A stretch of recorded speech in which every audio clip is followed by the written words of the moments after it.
好。咁樣呢度我同我先生講嘅，就因為佢個皮膚嗰度咧就痕咗有6-7年㗎啦，咁啊一直都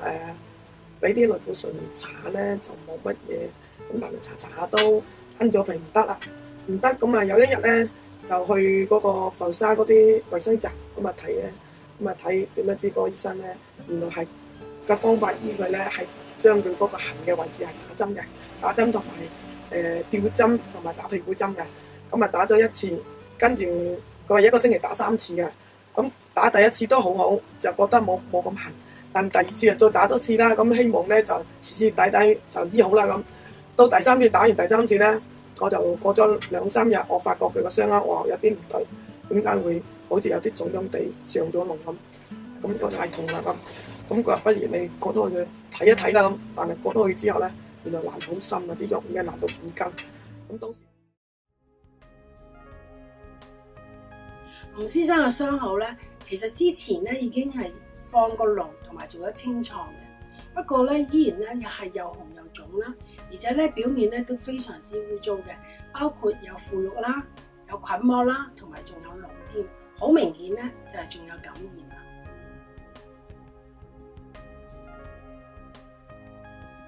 點解咁耐個傷口都唔好呢？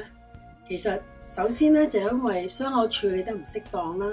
第二咧喺傷口咧喺12點鐘向上嘅位置裏邊咧有一個大約係2厘米嘅小通道。咁呢一個位置咧其實首先已經唔容易去清潔㗎啦。但係當你清潔嘅過程咧亦都好容易會觸動啲神經線，令到佢咧會好痛嘅。傷口上邊咧亦都證實咗咧有抗藥性嘅金黃葡萄球菌啦。而最後亦都發現咧，原來吳先生係有糖尿病嘅。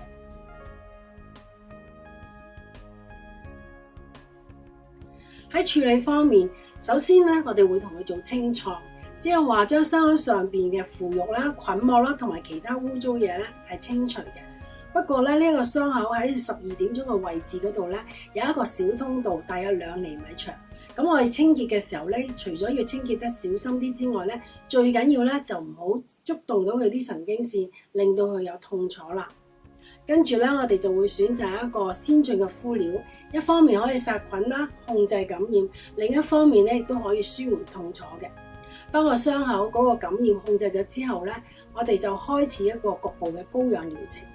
咁為咗促進嗰個傷口嘅愈合咧，我哋再加埋一個乾涸嘅療程添。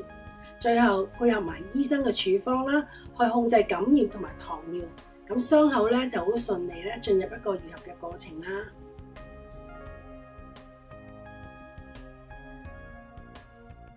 咁啊，佢你話我打眼見夫人話我打我痛㗎，佢哋話唔痛嘅㗎，唔痛嘅心啊好舒服啦。咁啊同我就真係唔知真係好，真係唔話痛嘅。我打到痛到我話哇要救命咁滯，咁我痛到半死嘅咁。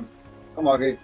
一次比一次好似就唔痛，嗰身心又大好多啦。咁一次比一次好，一次比一次好，真係心一舒服好晒。咁但係佢洗咗，但係佢都係1個月到啦，1個月都 OK 晒。唔係咁入咗我建議咧，佢就問一見咗之後咧，我建議個細心啦，即係咧少少嘅，即係有啲傷痕啊，譬如話啲膿啊、頭髮絲啊都挑出嚟，我知就知道佢好細心做嘢，佢專業精神好啊，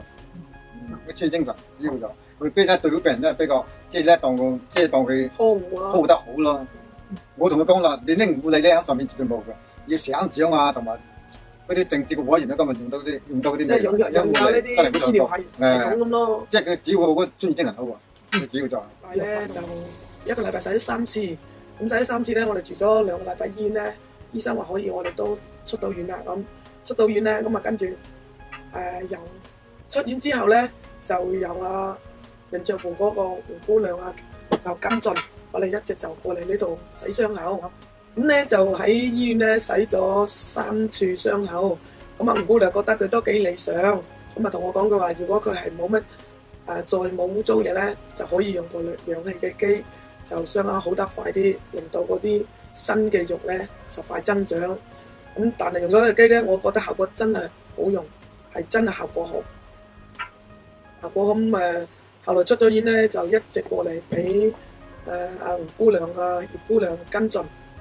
咁每一次效果都好啲，每一次洗完效果都好啲。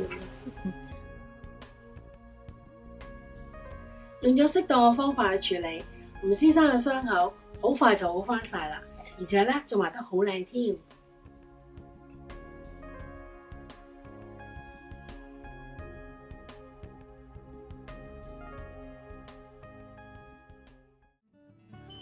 我心咧師傅啦嘛，話姑娘咁好人嗰樣，咁細心噶，即係當自己親人咁安撫咯，所以我就話好多謝吳姑娘啊、葉姑娘啊咁咯，好大睇下幫我身邊啊幫我打氣啦咁，心咧真係好舒服，即係病情都好快好多。咁應該係最大忙咧，我老豆咧喺我先生醫院住嗰陣咧，就每日都拎2餐飯嚟醫院咧，因為佢唔希望食出邊啲嘢咧，要戒口咧。咁跟住我啲細佬啊、啲妹啊，我每日都打氣咧，喺微信上切咗盒嚟支持健哥咧。咁即係已經得到嗰個心身安慰啦，即係比較係佢自己都心情有啲病情又快好啲咁咯。